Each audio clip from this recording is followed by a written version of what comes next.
വിദേശ തൊഴിൽ പരിശീലനത്തിനും തൊഴിലവസരങ്ങൾക്കും little flower engineering institute Kalamassery. പഠിച്ചാൽ ജോലി ഉറപ്പാണ്. മധ്യപ്രദേശിലെ BJPയുടെ അഹങ്കാരം തീർത്തുകൊടുക്കാൻ കോൺഗ്രസ് പുതിയ സഖ്യത്തിന് വേണ്ടിയുള്ള നീക്കം തുടങ്ങിക്കഴിഞ്ഞിരിക്കുന്നു. സഖ്യം പരിപൂർണമായി വിജയിപ്പിച്ചെടുക്കാൻ കഴിയുന്ന സാഹചര്യങ്ങൾ അവിടെയുണ്ട്. സമാജ്വാദി പാർട്ടിക്ക് മധ്യപ്രദേശിലെ ചില മേഖലകളിലുള്ള സ്വാധീനം വലുതാണ്. കഴിഞ്ഞ തവണ അവർ സീറ്റ് ചോദിക്കുമ്പോൾ നൽകാതിരുന്ന കമൽനാഥിൻ്റെ പിടിവാശി ഉൾപ്പെടെ വലിയ തോതിൽ ആഘാതം സൃഷ്ടിച്ചിരുന്നു. എന്നാൽ ഇനി അങ്ങനെയല്ല എന്ന തിരിച്ചറിവിലേക്കാണ് കോൺഗ്രസ് നേതൃത്വം എത്തിയിരിക്കുന്നത്. നമുക്കറിയാം ഇത്തവണ മീനാക്ഷി നടരാജൻ്റെ പരാജയം. മത്സരിക്കാൻ പോലും അവർക്ക് യോഗ്യതയില്ല. അയോഗ്യത കൽപ്പിച്ച തെരഞ്ഞെടുപ്പ് കമ്മീഷന്റെ നടപടികൾ അത് മീനാക്ഷിയുടെ മാത്രമല്ല കോൺഗ്രസിന്റെ മൊത്തം പരാജയമായി തന്നെ കണക്കാക്കേണ്ടി വരും. കാരണം ഈ വിഷയത്തിൽ കോൺഗ്രസ് പിന്നീട് നിയമ നടപടികൾ കർശനമാക്കാത്തത് എന്തുകൊണ്ട് എന്ന വലിയ ചോദ്യം പ്രസക്തമാവുകയാണ്.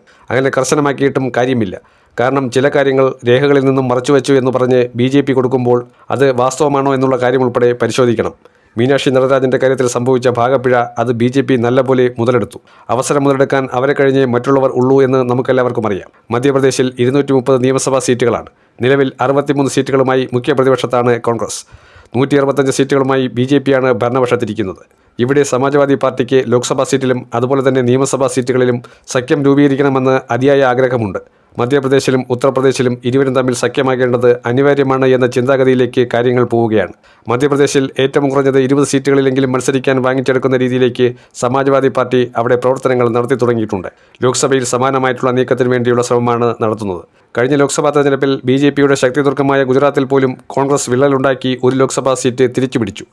അതുപോലെ പലയിടത്തും മികച്ച പോരാട്ടം നടത്തി. ചിലയിടത്തൊക്കെ കഷ്ടിച്ചാണ് വിജയിച്ചു കയറിയത്. രാജസ്ഥാനിൽ വലിയ നേട്ടമുണ്ടാക്കിയപ്പോൾ മധ്യപ്രദേശിൽ ഒരു മണ്ഡലം പോലും കോൺഗ്രസിന് ജയിക്കാൻ കഴിഞ്ഞില്ല.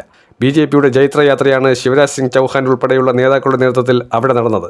പലരുടെയും ഭൂരിപക്ഷമെന്ന് പറയുന്നത് ശരാശരി 4 ലക്ഷത്തിന് മുകളിലാണ്.